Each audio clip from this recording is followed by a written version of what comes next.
Well, thank you for having me back. I've forgotten so much of my resume that it sounds kind of impressive when I use it. So, thank you. Here's a quick pop quiz.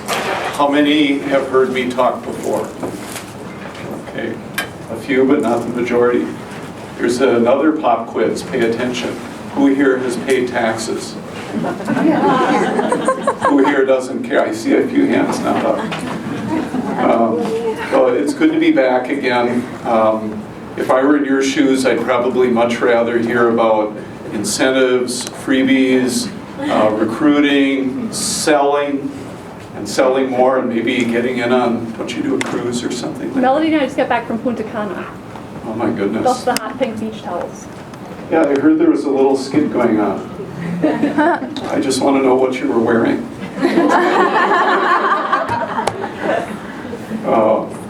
So there's a lot more exciting things, I think, to talk about than taxes sometimes, but as Mark Twain put it so eloquently, there are only two things that are certain in life, and that's death and taxes.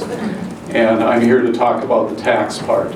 I may be an accountant, I'm not a magician, I can't make your taxes go away, but I can help ease you through the process and can hopefully keep you on track through it, and others like me that are in the tax business can help you find all the deductions that you're eligible for and hopefully come up with as good a result as you can hope to get on your taxes. Keep in mind that if you're paying taxes on your income, that's a good problem. Sometimes it's hard to lose sight of that. If you're dancing around thinking, God, I made too much money last year and now I got to pay taxes, that's a good problem to have. Suzanne mentioned a little bit about my CPA practice. I'm actually located not too far from here. There are 5 of us in my office, 4 professionals, 1 office manager. We provide a wide range of individual and business tax preparation, accounting services, and some business consulting and financial planning. First comment I have to you is that you need to remember you have a business. No matter what your motivation was in coming on board with Norwex, whether it be to buy stuff for yourself and for friends and family, or for the discounts, you have a business.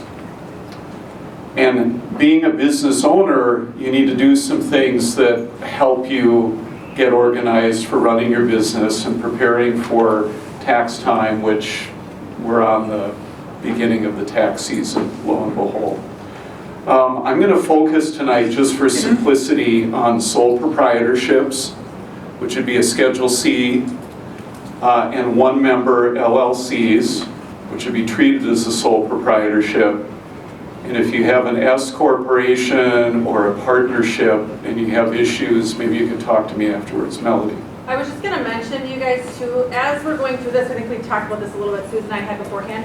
If you have questions, write your question under the topic thing that is on there, and we can answer them all at the end. That way we can get through it a little quicker. Is that okay with you? That's totally fine. That way, otherwise Yep. last year it gets stalled out really bad. So write it down and we'll do it all at the end. That'd be That's fine. So if it's important enough, a question, write it down, and then we'll have some question and answer time. Thank you, Melody. It'll probably be more efficient. I know I don't mind getting interrupted with the questions, but it does wind up taking perhaps a little bit more time that way.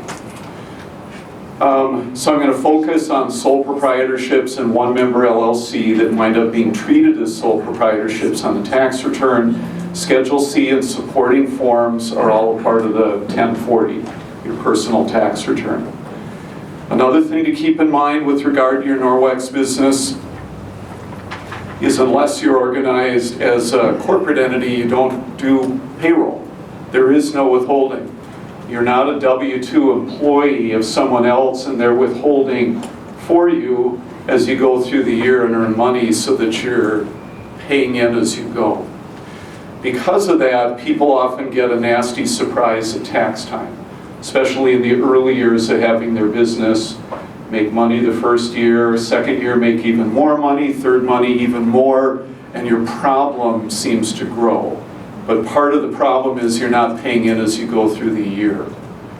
And so the way that you handle that is either by you or your spouse withholding more through your W-2 job, because you can certainly adjust that however you want to, or doing estimated payments each quarter. Okay. If you have your outline, I'm going to go hopefully fairly expeditiously through these different categories. Before I get rolling on them, let me just make a couple comments about getting organized. A couple real practical things that I've learned from my small business owners.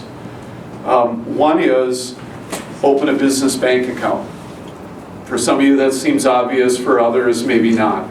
Even if you're fairly small, it's easy to go open a bank account at the bank, get a checkbook, get a debit card associated with it, and then on a habitual basis, run all your income into the bank account and have all your expenditures come out of that bank account.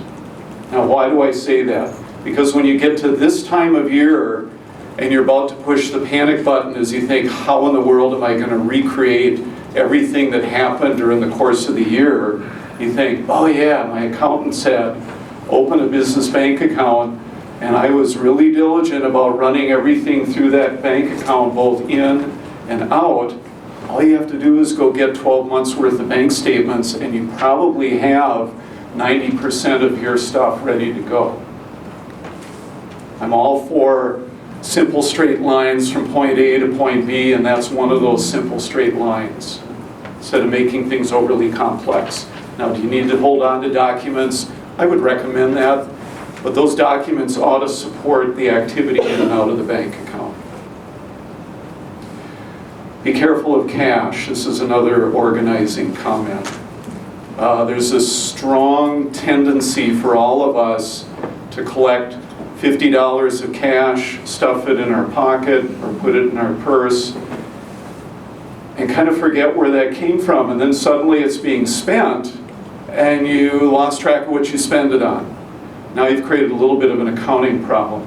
So therefore, what I would recommend, if you ever have a party and you collect cash, treat it like checks, put it into the bank account. Don't spend it. Don't go buy supplies with it, treat somebody to a meal, do anything else with it, put it into the bank account. That way you've got track of your income. Clients of mine often ask, how long should they hold on to stuff? Let me give you my standard recommendation. Hold on to your supporting documents. That would be bank statements, credit card statements, check registers, receipts, for 7 years. Now, the IRS will only care about 3.5 to 4 years out, but there are some statute of limitations that expire at the 7-year mark. These are legal liability things. That's supporting documents. For your tax returns, hold on to them forever. You can strip all the receipts and other documents out of it. They don't take up that much room. Hold on to them forever. You'd be surprised at the situations that pop up years down the road having to do with an investment, a business, some retirement plan that you've got to go back and try to recreate things because somebody didn't have those documents for you. So hold on to the tax returns forever. Okay, that's enough for getting organized. Let's start plowing through these things. These headings that you see listed on these 2 pages, there's nothing particularly special about them except that most of them appear on the Schedule C. There are some that don't, but I thought topically they come up a lot when I'm working with my clients. You can organize your list of expenses in a way that makes sense to you, and probably your accountant or tax preparer can do just fine with those. So there's nothing special about the headings. Get your stuff organized in a way that makes sense to you, but these are fairly typical categories. First is gross receipts. I've already commented on making sure you deposit everything that you receive into your bank account.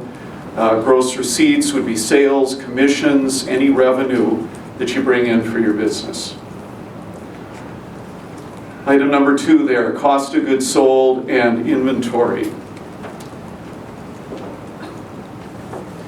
Some of what you do in the Norwex way of doing things will involve you buying inventory and selling inventory.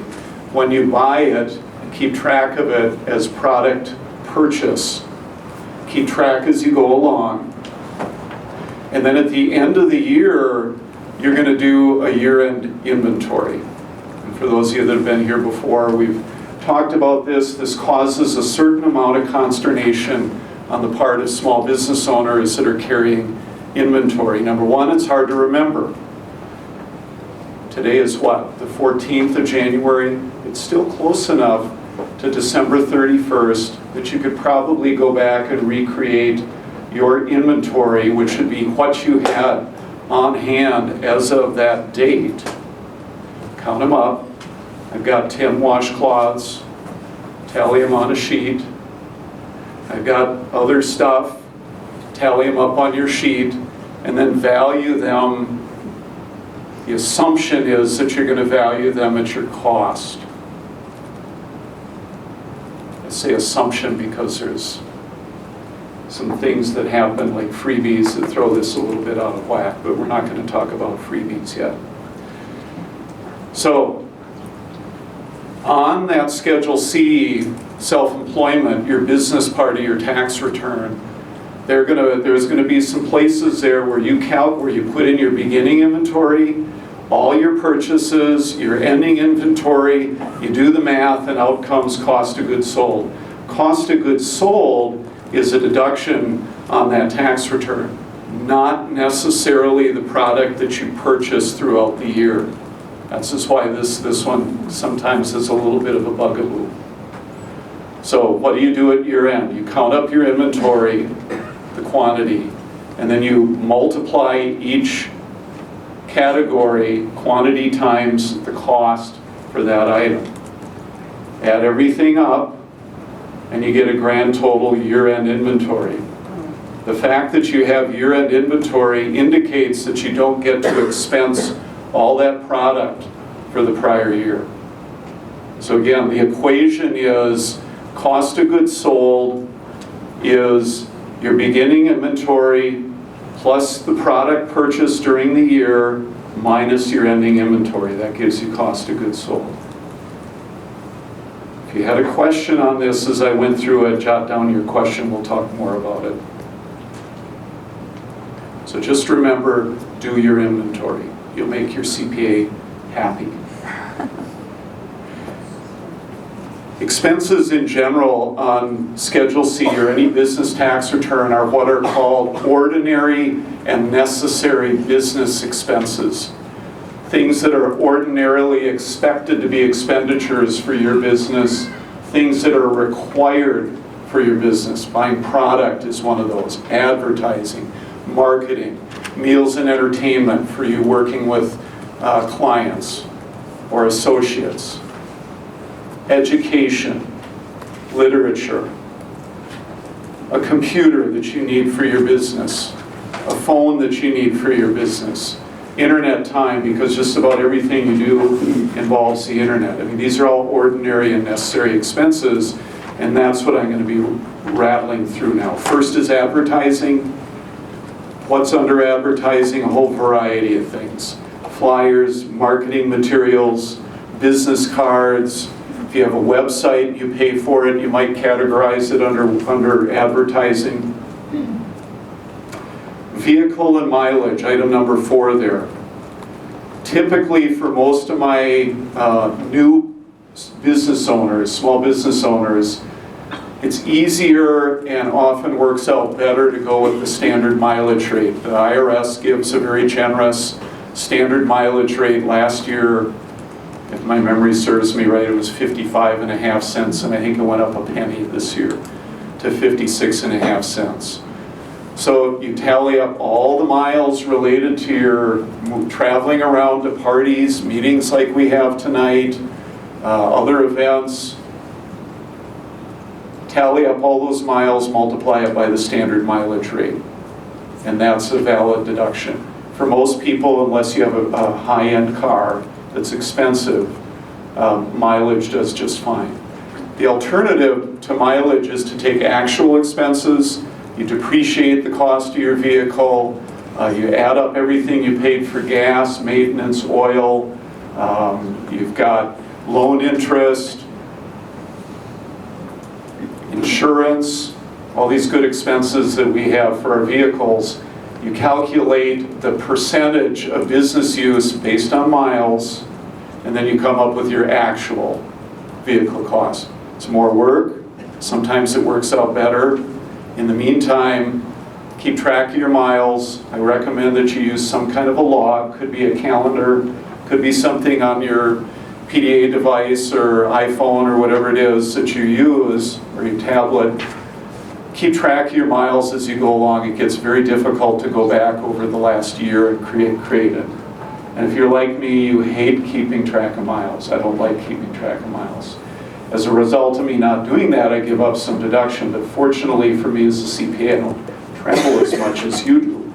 So you've got a far greater incentive to keep track of your miles. So keep a log. Home office helps when you're considering mileage. The reason it helps is because the IRS lets you deduct mileage from your first place of business to the next place of business and so on.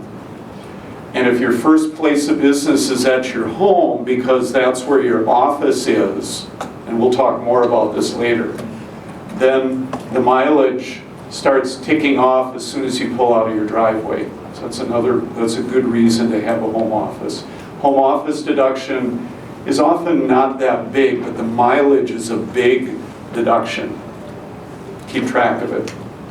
It's worth it. 1,000 miles and you get 55.5 cents per mile, that's a $550 deduction. Item number 4, contract labor, maybe commissions that you're paying out to somebody else.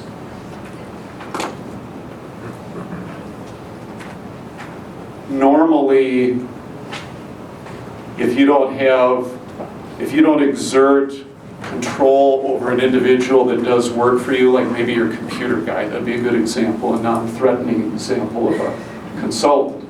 You hire somebody to come in and help you with your computer problems. And they happen to be an individual, not a business, not a corporation. And they come over to your house, your home office, or wherever your office is, get your computer set up, fix your problems, give you a bill. Number 1, that bill's deductible. Number 2, they're not your employee. You didn't exert control over them. You didn't say, I'm paying you, well, maybe you are paying them by the hour, but you're not paying them, so much per hour and you work so many hours. You don't give them the tools of the trade and so forth. So they're a subcontractor to you. If you pay that computer person more than $600 during the course of the year, you're required to give them a 1099. That's something that you probably don't want to think about.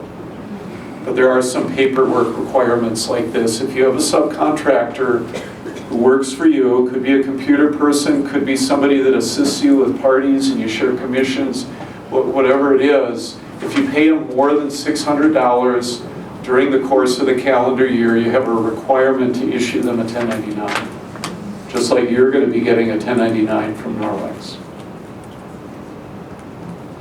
If you exert a lot of control over the person that's helping you, and you pay them so much per hour, and you give them all the tools that they need to get their job done, and you tell them to start at this time and finish at that time, guess what? You've got an employee.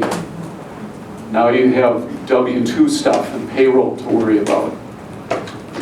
If you have somebody that maybe you kind of think through, and if you ever want to look at how to define employee versus subcontractor, go to the IRS website and you'll probably find a list of a whole bunch of different things that are criteria to think about. If you're like me, you don't want to have somebody as an employee unless you actually absolutely have to have them as an employee. So I just wanted to raise that as an issue. Probably for most of you, you're not going to have employees, but probably you're going to have a 1099 that you're going to have to issue Number 6, professional expenses. That would be for your CPA, tax preparer, attorney, your computer guy that I just mentioned, other people that do consulting for you. Item 7, office expense. It's kind of a catch-all: postage, office supplies, other miscellaneous things that you need to get for your business. Item number 8, travel. This is a fun one. It would be airfare, rental car, lodging. For when you go traveling on Norwex business. In order to deduct travel expenses like airfare, the primary purpose of the trip must be for the business. You say, well, that's kind of subjective. It is. And it'll be an area that if the IRS looks at your stuff and they want to know about your travel expense, they'll be probing you to see what your intent was, what the primary purpose was. So if you fly to Orlando, Florida, and you happen to have a bunch of relatives there, and you all go to Disney World, and oh, by the way, let me show you my Norwex stuff. We got to check this off to make it a primary business purpose, and then let's go back and have fun. Well, you're going to have a hard time supporting the fact that the primary purpose was for your business. So make sure that you get that worked out. Now, doesn't mean you can't deduct any incidental expenses related to Norwex if you're there in Orlando. You have a party or two. But if the primary purpose was to take your family to Disney World, the airfare and probably some of the lodging and rental car, they're not going to count. So just be careful. It has to do with intent. But if Norwex has a big conference or convention somewhere and you go to attend that, and it happens to be in a fun place, not a problem. The primary purpose was to go to attend that.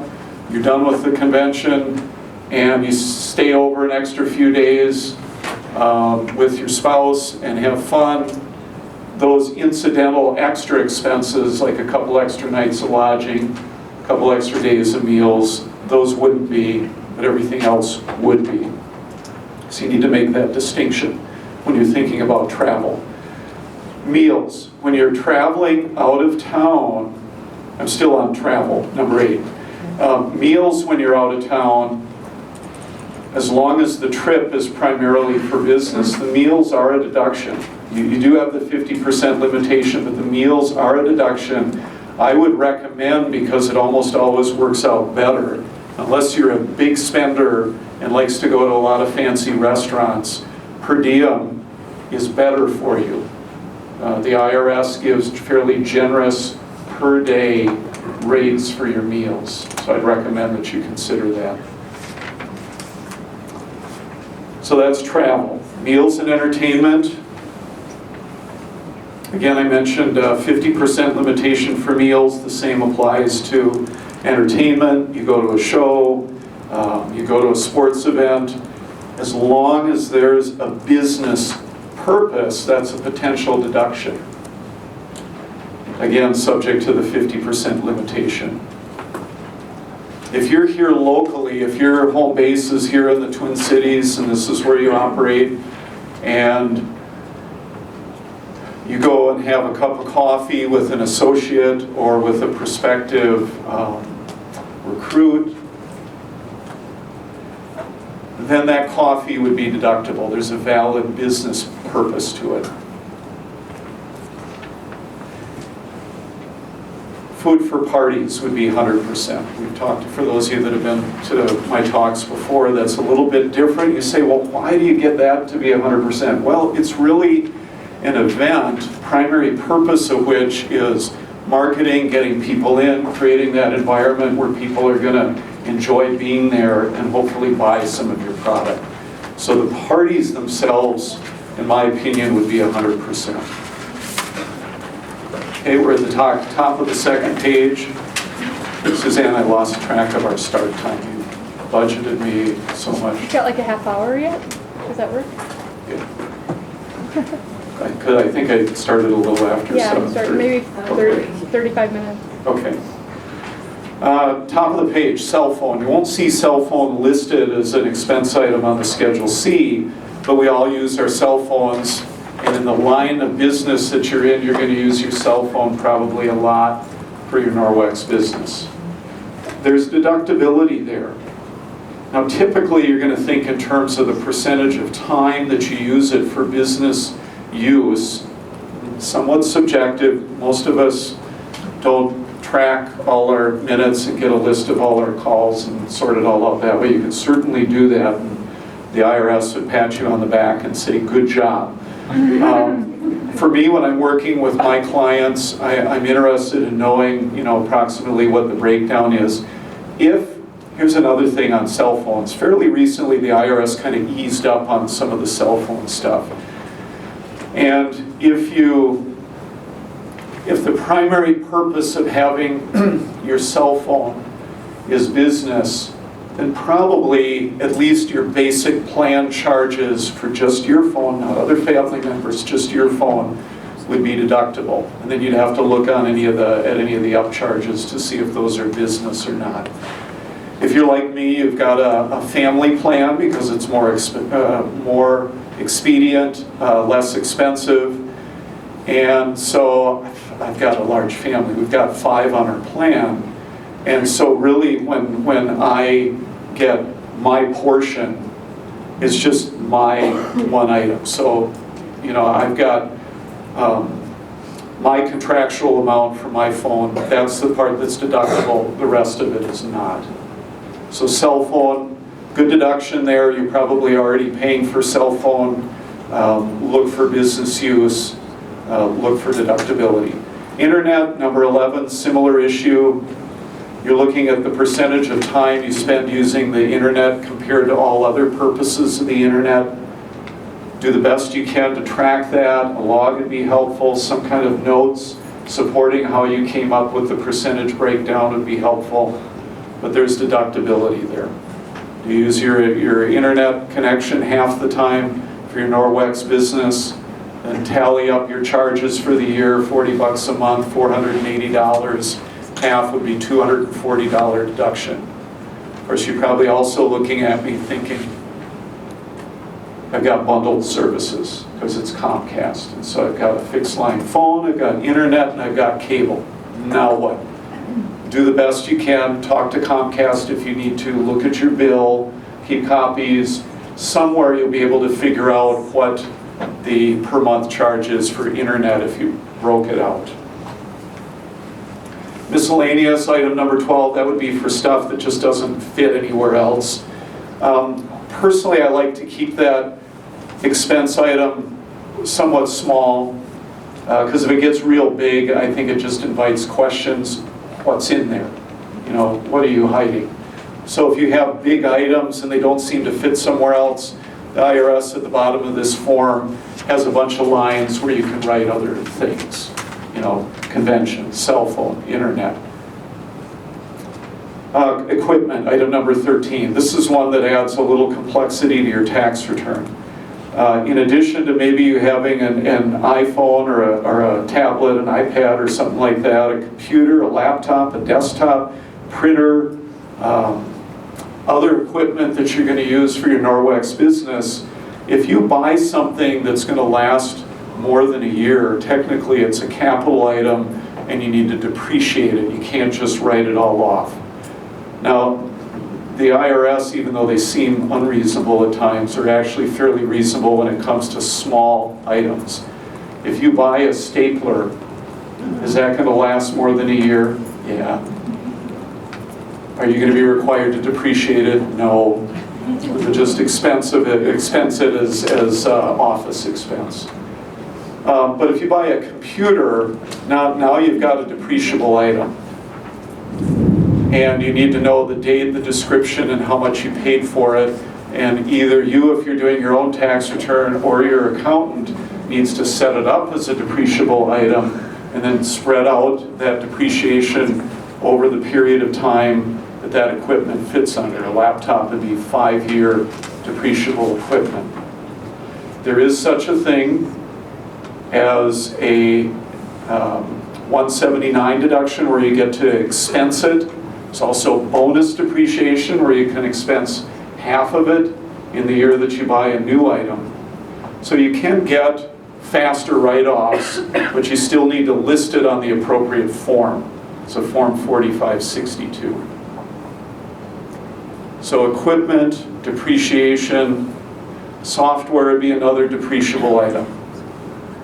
Home office, item 14. If you have a place in your home that you use regularly and exclusively for your business, or if you store inventory in your home, which I'm assuming would apply to either all or almost all of you, then you have business use of home. You've got home office. Draw an imaginary boundary around the area that you use regularly and exclusively for your business. Calculate the square footage, compare the square footage to the total square footage of your home, and then you use that percentage against stuff like mortgage interest, property tax, homeowner's insurance. You can depreciate a portion of your home. Now, some people have heard, oh, I don't want to do that because it'll cause problems further down the line. I don't think so. There's a depreciation recapture, but it's pretty minimal impact down the road when you sell your home. You just recapture some of that expense that you'd taken years ago and include it on the tax return when you sell the home. Don't you like taxes? No. Having a small business adds complexity to your tax return. So, home office, regular and exclusive use, helps with the mileage. Item number 15, self-employed health insurance deduction. This is one I think that maybe gets overlooked sometime. If you are basically self-insured, meaning that you don't qualify to participate in some other family members, either yourself or spouse, or in theory a kid's health insurance plan, then you, if you're paying for your own health insurance, have a deduction. And it goes on the front of the 1040 down near the bottom. It's a good deduction, especially in light of the fact that we all pay an awful lot for health insurance, or at least I do. You can take that self-employed health insurance deduction for the months that you're not eligible for someone else's subsidized plan. If you're in a plan through a W-2 job, well, this isn't going to help you. If your spouse is in a plan at a W-2 job that covers you, then there's no help. But if your spouse has his or her own plan through work, through another job, and it only covers them and it doesn't cover you, well, then you've got a deduction if you're paying your own health insurance. Let me go on to some items of particular interest to Norwex. Item number 1 there, cash and check transactions. These would typically happen when you have a party. Record these items that you receive for selling product as income, I think is the general rule that Suzanne and I had worked out.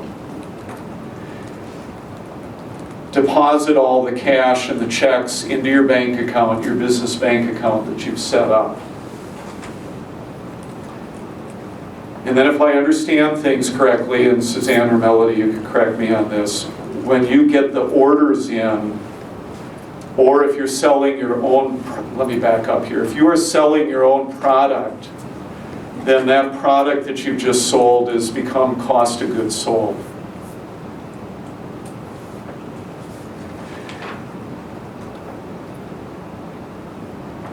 For the credit card transactions, which I understand are usually through Norwex, they provide a nice service in handling those. They process the credit card transactions for you. They're dealing with the cost of goods sold issues, so don't get all wrapped up in trying to figure out, how much was my revenue, how much is my cost of goods sold. I'm going to subtract the two, and then that's how much my profit is going to be.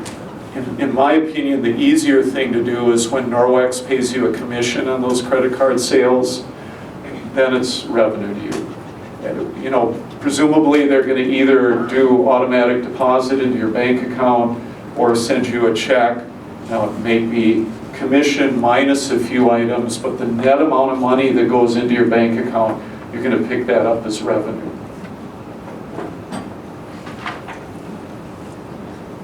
If you're having questions on this, write down your questions. So you're earning commission, that commission is your revenue. Credit card transactions.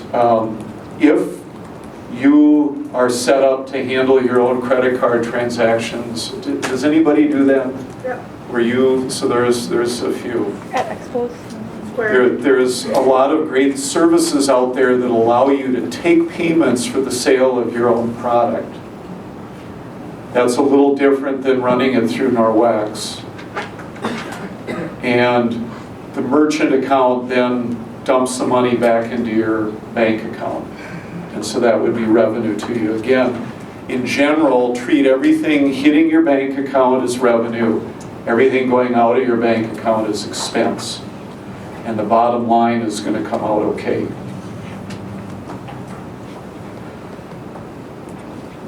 Let's talk for a minute about free product.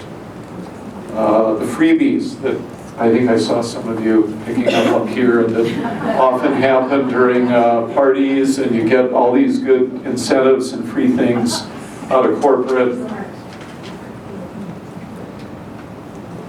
Those freebies cause some potential problems. Number one, maybe think to yourself, well, what are the things that I might do with those freebies? Well, I might like them and I might use them personally, and I would, in my opinion, that'd be the worst thing to do, and I'll explain it in a minute. I might put those in with my other inventory that I'm selling at my parties or shows or wherever it is that I'm selling my product. Or, thirdly, I might give them away as my own freebies that I'm giving to other people that are hostessing or other incentives that maybe I have. I think probably the third one is the best one. First one, using it personally, is the bad one, is the worst one. And the other one, there's not a problem with selling it as inventory. It just tends to drive you crazy when you get to December 31st and you're tallying up all your inventory, and I've got 10 washcloths, and I'm going to assume that they're all valued at my cost. But oops, I forgot that half of them were freebies. So what's my cost when it's a freebie? It's zero. I want to value my inventory as low as possible, because then my cost of goods sold is higher. So if I forgot to keep track of my freebies in my inventory, I'm hurting myself a little bit at year end. And maybe you decide it's just not worth the headache. I'll just go ahead and value them at my expected cost. But you don't have to. You can value the freebies at zero, lower your year-end inventory. So if you have a question on that one, ask me. I've recommended this before, and I don't know how well it goes, but when you get freebies and you think you're going to put them in your inventory or hold on to them for a while, I'd recommend marking them in some way so that you know which items are the freebie. And then when you give away the freebies, now you know that's the freebie I've given away. Or if they're still sitting there at year end for your count, now you know which ones are your freebies. The reason I said that using them personally is the least desirable is because, in my opinion, when you get given an incentive, a freebie like that, that you've received something as value, and when you use it personally, I think that you've now received something at the full retail value in the way of compensation, and you don't want to do that. It's kind of like, I had a client once, went to the Minnesota State Fair, put a name and address in the drawing, won a pickup truck. Talk about an excited person. Until they came to me at tax time and said, what's this 1099 I got, from the Ford dealership? Well, tell me what happened. It says prize. Did you win something? Yeah, I won a F-350 Ford pickup truck.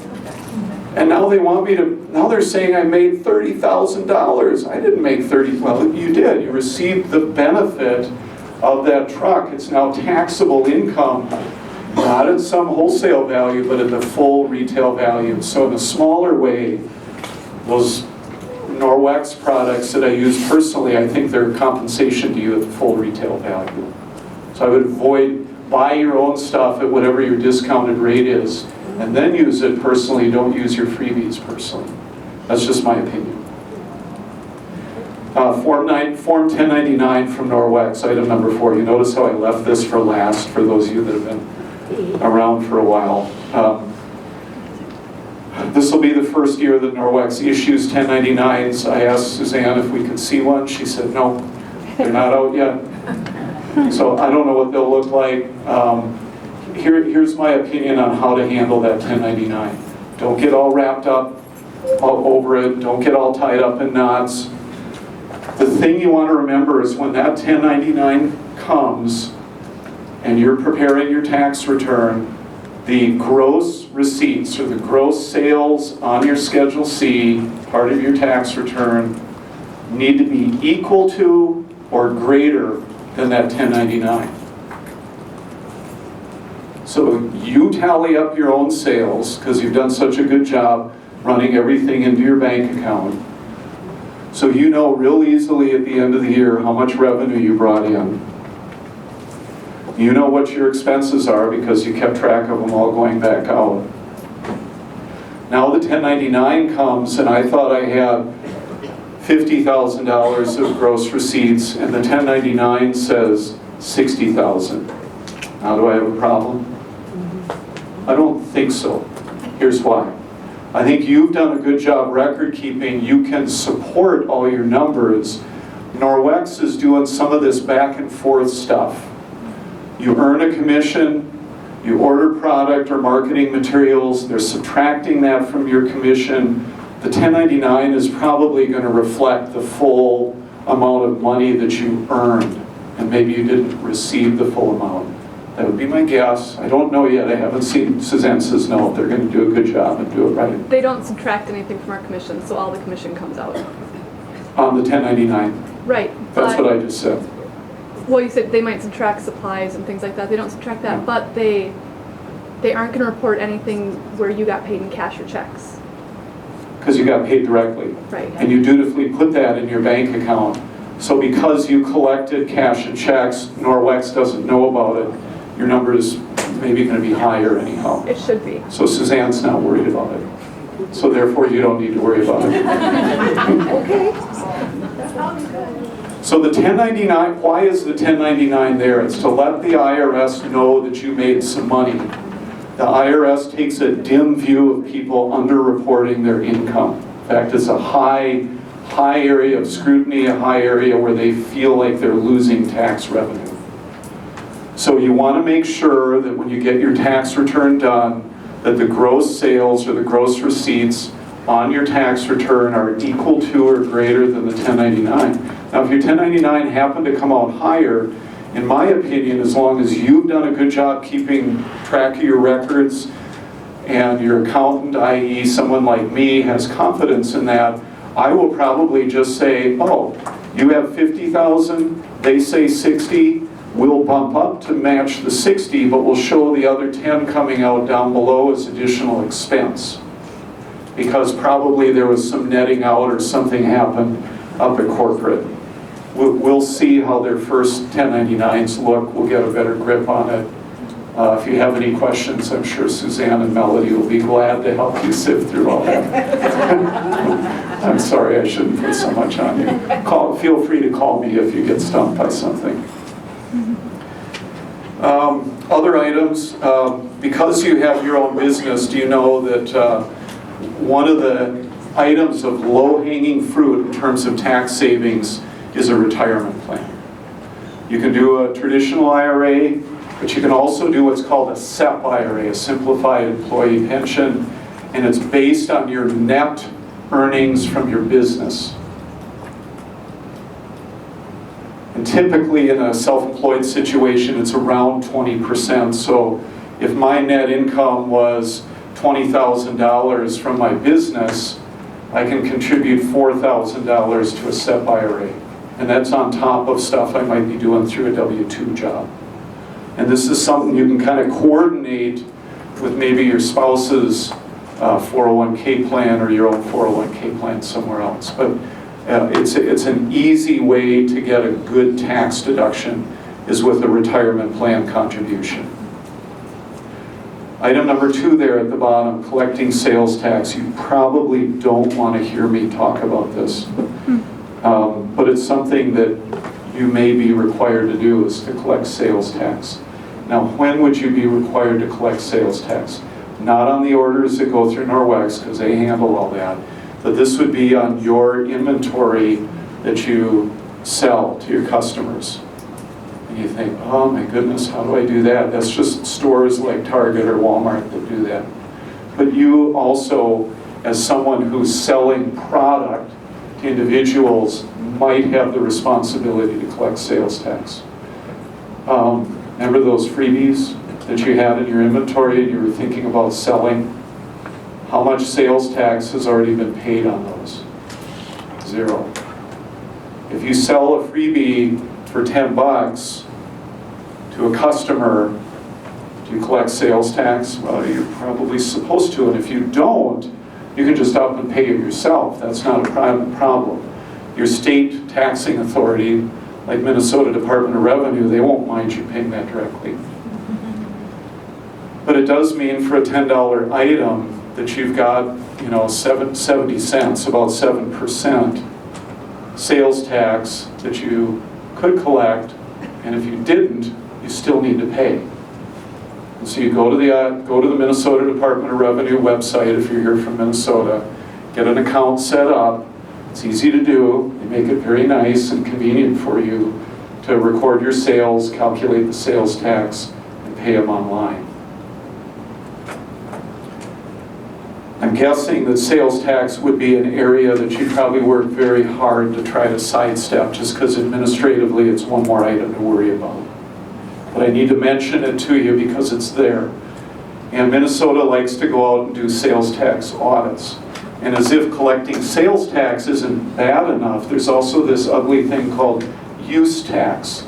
If I bought a computer over the internet and the person or the company I bought it from did not collect Minnesota sales tax, and I'm buying it for my business has a responsibility to pay use tax because nobody did the sales tax yet. These are these irritating little things that make taxes so fun and exciting. Okay, if you have more questions on sales tax, feel free to ask me about that. Estimated tax payments, saving cash for tax time.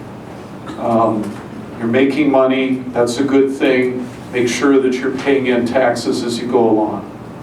Quarterly estimates are one way of doing it, or upping your withholding through either your or your spouse's W-2 job. And then another thing, if you feel like you've paid in an adequate amount, there's a safe harbor rule that says, basically if you paid in about 110% of last year's total tax, and you know you're covered that way, and you know you've got earnings from your business and you're going to have a tax liability, have the cash set aside. Don't let me discourage you, but let me go through a quick little calculation. Let's say hypothetically you and your spouse are in the 25% tax bracket. That means every additional dollar of regular income is taxed at 25%. Minnesota wants 7%, so now you're up to 32%. On top of that, the IRS wants Social Security tax, also called self-employment tax. That's another 15%. So how did the math work out? 32 plus another 47%. So your net income from your business is taxed at 47% in that example. 25 tax brackets, kind of a good, solid, middle income earner tax bracket to be in. So I don't want to discourage you. Again, remember, paying taxes is a good problem. It means you're making money, but it also means you've got a high incentive to find every legitimate deduction that you can find. And if you don't like the way our tax code sounds, talk to your congressperson. Questions? Yes, ma'am. Hi, Scott. Thank you. Shed some great light on things. I appreciate it. A couple quick questions on the travel and meals and entertainment. First of all, how do you file per diems? Per diems, there's actually an IRS table that lists per diem rates by city. So maybe you're going to Chicago, and you go and look in the list, and it says Chicago is $63 per day. And normally you count the nights. You go to Chicago, meet with somebody, go to a seminar, do parties, whatever it is. You spend one night there and you come back to the Twin Cities. Count the nights, multiply them by the per diem rate. That's your meals. Okay, thank you. And then meals and entertainment. Meals are deductible at 50%. Is entertainment also a 50% limitation? Yes, good question. Meals and entertainment are both subject to the 50% limitation. So if you buy season tickets to the Vikings and you entertain your Norwex associates there, then only 50% of it is deductible. I think you were next. Okay, when you're doing your inventory at the end of the year, do you count your demo products? Things that you use at your parties for display? The kit. Yeah. Demos typically are going to be, I think a marketing expense would be probably more appropriate treatment. In theory, you could maybe grab product that was going to turn into a demo. Demo, in my mind, communicates people handling it, looking at it, you're showing how it works. That seems like a marketing item, so you're going to expense that as you go along, so don't include it in your year-end inventory. Good question. Okay, and then as far as the reason, as I understand it, the reason you're better off giving anything you get for free away as a promotional thing or as a support is that then you don't have to worry about the taxes? Yes, the question was the reason why we think that it's best to give away your freebies as promos and stuff at your parties is because, number one, it gets it out of the whole inventory thing and you don't have to keep track of it, and number two, you don't have to collect sales tax on it. Yeah. Yes, ma'am. Put your freebies into your kit or use them as a demo. Is that legitimate? Yeah, I think that that's potentially legitimate, you know, as long as that's what your intent is and you kind of segregate them and those are demo items or your freebie or promotional items. That sounds like a good plan. And if you don't claim your home office, can you still claim your mileage? Good question. If you don't claim the home office, can you still claim the mileage? I think that you probably could, but you need to have the substantiation there that you have a place in your home that you use regularly and exclusively for your business or where you store your inventory. Maybe take a picture of it, write down some notes about it. In my opinion, it establishes a little more clearly to the IRS that you've got a home office. But if you decide you just don't want to mess with it, I think you're okay. Yes, over here. Are you saying that you cannot claim car mileage unless you have that home office, or how do you claim car mileage if you don't have Yeah, it? good question, because maybe I didn't clarify it as well as I could. The question had to do with if you don't have a home office, can you do car mileage at all? Well, here's how the rules work. It's first place of business to second place of business. So let's say hypothetically you drove to your W-2 job, worked during the day, then you left there and went to a Norwex party that you had set up and that you ran and had a successful party. And then you went from the party location back to your home. Where's the deductible mileage in there? From home to your job, we know is a commute, no deduction there. From your job to the party is work to work. That would be the deductible miles. Then the mileage, if you don't have a home office, the mileage from the party back home, that's a commute again, no deduction. Let's say that you went to your W-2 job, drove back home, enjoyed a family meal, went to run a party after that. If you have no home office and you go to the party and you come back, there's no mileage. That's why you want a home office. Or inventory place. or inventory place. Yes. Melody? Is it possible to not have a home office that you claim, but have a home office, let's say you're not claiming it, but does that make that all void then? If I have it, but I'm not claiming it, because I want to mess with it? Well, it kind of goes along with the lady's question over there, where if you can establish that you've got a place for your Norwex business that you use regularly and exclusively, I think you're okay, just somewhere in your notes document it. Now, if you happen to have other businesses, that gets a little complicated. That maybe you want to talk to me about that, but you know, you might have one spouse having an office in one part of the house and the other spouse having an office in another place. You might have another business. It gets a little complicated when maybe you've got two businesses running out of the same home office. In my mind, business is business. There ought to be deductibility there. There's a little sorting out that needs to be done. Yes, ma'am. So, could you, at the end of the year, if you had, say, $800 in inventory that you counted, but you received all of that free from Norwex, so could you have zero inventory then? Yeah, did you hear that question? If you counted up all your inventory and it happened to be all freebies, and it would normally cost $800, but you know it's all freebies, you've got zero inventory. So, good question. Great question. Yes, Thank you. ma'am. How would you recommend keeping track of discounts when you get discounts? When you explain the discounts to me, Free shipping or 10% off your order. like from Norwex, From us as a consultant to a hostess or a... you're giving them a break. Yes. Yes. Okay. I think if you follow the methodology that I suggested, it ought to all come out in the wash. Are you talking about a credit card order through Norwex, or are you talking about product that you sell yourself? No, I'm talking about not getting the full commission, so. So it's through Norwex, and you just don't get the commission, the full commission. The net effect of that is that your commission is just smaller, and then if that commission gets deposited into your bank account, you've now captured the sales revenue. My income is smaller. Correct. So income smaller, less possible tax by the time you go As long as we through it. listed on the receipt, that I write it on every receipt, I say no shipping and handling. In the order form. Yeah, Suzanne, can you weigh in on that? Yeah, if it's something where they paid you in a credit card, you're gonna get an overpayment from Norwex. That's the amount that comes on your 1099. Your overpayment will just be smaller. Right. So then you don't have to worry about recording it. I would say if it's something where they paid in cash and check, you should have a list, because that part's not gonna come on your 1099.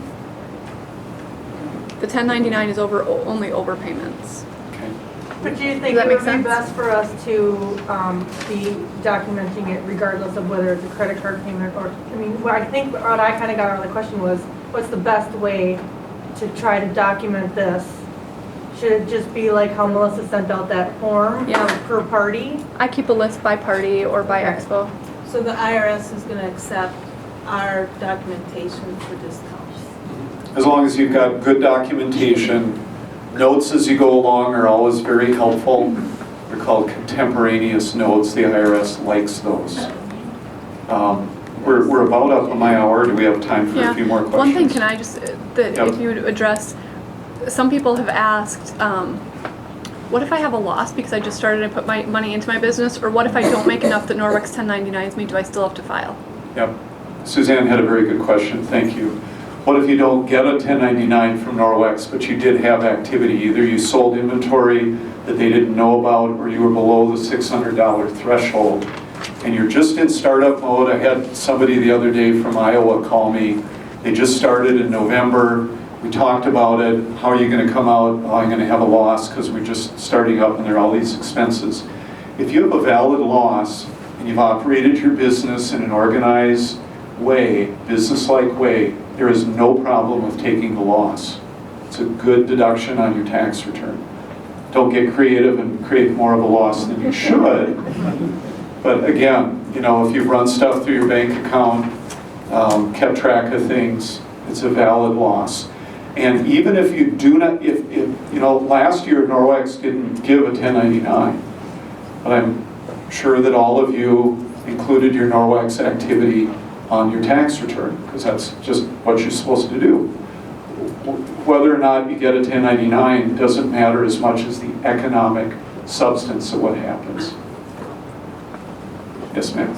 I'm just wondering, the things that we get free, can we give those to a charitable organization? Is there anything like that that would be an advantage? Because if we're selling, if we're giving it away at our parties, then it keeps people from buying the product. Yeah, good question. What about just taking your freebies and giving them to charity? I don't see any problem with that. You just don't get a deduction for them because you have no cost into them. But that sort of sidesteps every single issue that I've just mentioned, giving it away to charity.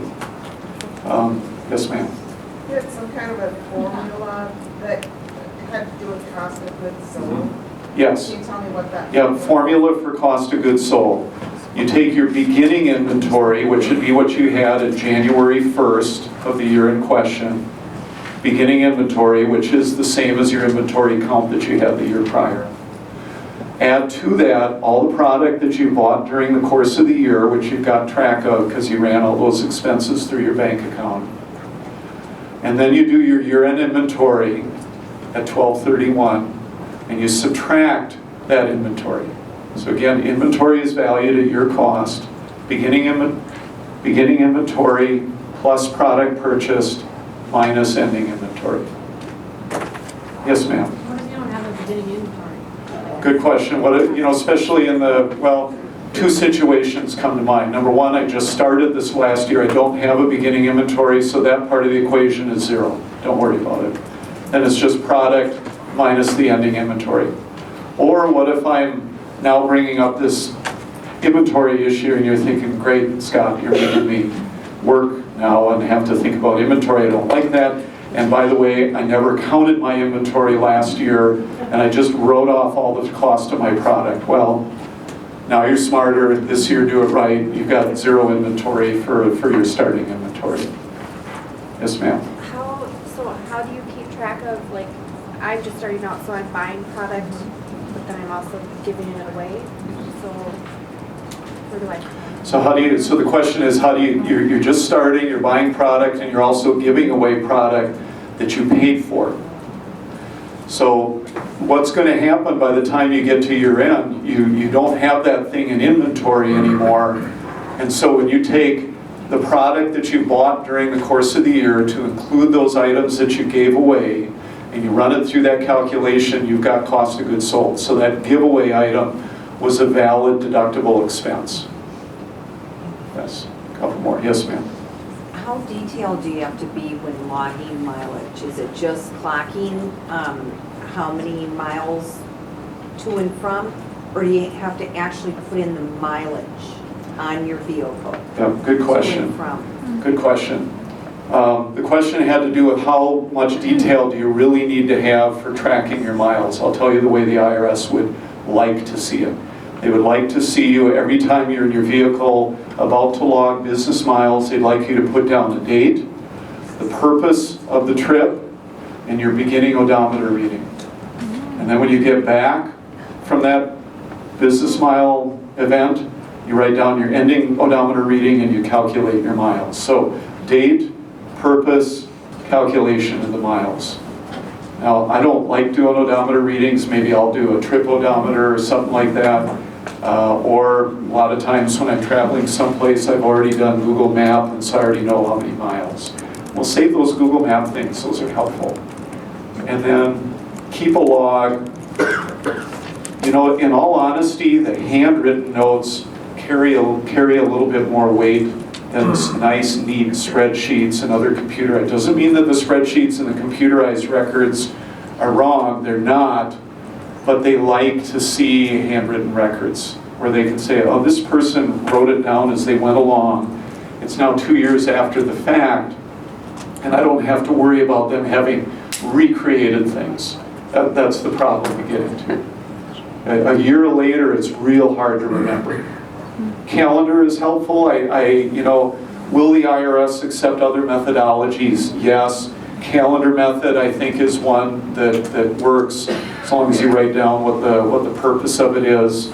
other supporting documents with a couple of handwritten notes, those would be real helpful. Is there a question here? Yes, ma'am. Yes? Okay, I'm not sure, would this be a business expense if you're a consultant and you are using Norwex products to see how they work? So you're using them in your home, is that considered a demo, or just that you're using those products so that you know how to inform another person? That's a good question.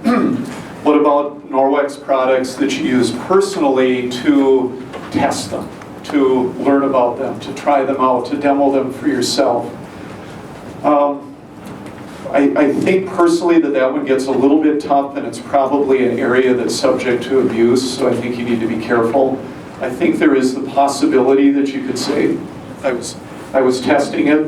Now, if you took a whole bottle of what do they have, laundry detergent, and you went through the whole bottle testing it out in your laundry room and said, well, that seemed to go pretty well, but I think I'll test another one. I think you've got a problem. It looks like personal use. But if you did one load of laundry and then took it along with you for your parties and used it as demo for the hostess or for other people, then I think you're okay. I don't see a problem with that. Just don't go crazy with the demoing for your own personal needs. Yes, ma'am. When you give your customers a discount, like a 10% discount for, coming back to you all the time, now is that an expense? Say you have $100, so you get a 10% discount on $10? It's a good question. She wants to know, what about the discounts you give? Maybe somebody buys from you real steadily and gives you good orders, and you always give them a 10% discount. You can handle it one of two ways. I think the simplest way is just to say, hey, I've got less revenue. I'm only recording the revenue that's hitting my bank account. So it's just, instead of 100% retail, it's only 90%, so it's a smaller revenue. I think that's maybe the easiest thing for you guys. You may decide, well, I'm going to record the full revenue and then have a line item called discounts. You could do that if you wanted to, but then that doesn't match directly with your deposits into your bank account. So whichever way on that, the bottom line is it comes out the same. So other questions, yes? If my husband does the tax, he wanted to know would he use the TurboTax business? Okay. The question has to do with do-it-yourself software, TurboTax being the largest that's out there.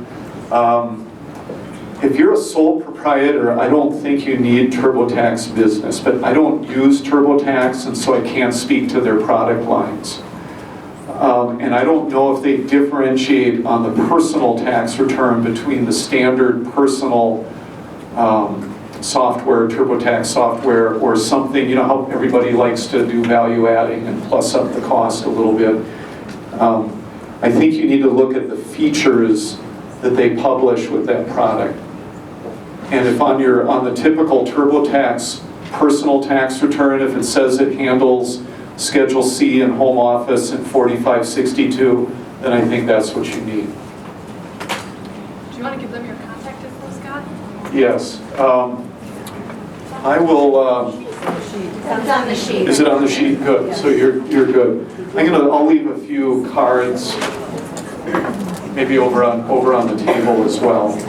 You're welcome to grab one, and I usually give a free half-hour consultation to new clients. Some of you might wonder about my fees. I'm not the most expensive CPA in town, but I'm not the cheapest. For a personal tax return that has a Schedule C small business, if you come and stuff is pretty orderly and you also don't have other complications, our minimum fee is $195, and then it goes up from there. A small business Schedule C, probably $250 to $300 in terms of the cost. So at any rate, you got my information there. I'll leave some cards. Did you have a quick question? Yeah, if she does sales and does the sales out of state, is she responsible for out-of-state sales tax? Potentially, yes. If you travel to that state, or are you talking about just mailing it? We travel. Travel it. So if you go to Wisconsin and you do parties in Wisconsin, Wisconsin wants the sales tax, I can guarantee you. Locally within the state? What's that? Locally within the state sales, are you also responsible for city and local tax? Yes. If you're located, it has to do with nexus. It has to do with where you're located and doing the sales. As Suzanne just commented though, if you do all the sales up through Norwex, you know, the credit card sales and stuff, that monkey is on their back. But if you're selling your own product, then you might have a sales tax issue. We have time for another. It's in relation to that. Okay. So you place an order for product to sell at an event. Norwex is charging you your tax already, so you're already paying the tax. And then you're charging the customer at the event the tax, as long as it's the same tax rate. I don't have to worry about paying tax again, right? Unless I'm selling some of my freebie stuff. Freebie stuff. In theory, if there's a markup in there, you might also have sales tax to worry about there. I'll let you wrestle with that. Go look at the Minnesota website. Because here, I mean, here's the thing. You guys buy it at 65% of retail, right? Somewhere around there. And then you sell it for 100%. So if you bought $100 of product for $65 and the sales tax already been charged, great. You're covered. Do they charge you on the full retail? The sales tax is charged, yes. Oh, they're smarter than I thought. That's great. Okay. Very good. Okay, so I don't have So you don't need to worry about that. That's why Suzanne was up here saying, don't worry about it. But Scott wasn't listening to her. Okay. One more question. This is the last one. If I was to come to you and say, here, help me do this, in what format would you like to see my information? Would you want a spreadsheet that has total sales, total commission for each party? What do you want me to bring you? Good question. So if you were my client, what would I like to see? I would like to know, number one, that you went through your records and tallied everything up and that you had good supporting documents. And then number two, I'd like to see a summary just of, here's my income for the year. Now you might have one or two categories. This was my direct sales, this was my commission, total revenue, and then my various categories of expense.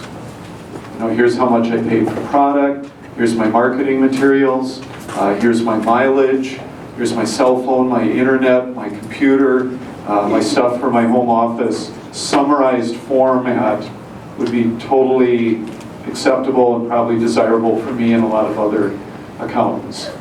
But you need to have enough support so if we ask questions, you're not just staring at the ceiling grabbing for numbers. So we want to know that you've got some real numbers behind it. I don't care if it's nice and pretty in an Excel spreadsheet. I don't care if you've done QuickBooks and printed out financial statements. Stubby pencil is totally fine, just so I can read it. Okay, thank you.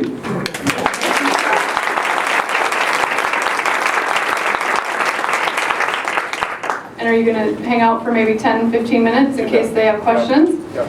And Melody and I have a little gift for you from the team, so thank you. So you and Sarah can go out to dinner and have some of the new towels, new and improved.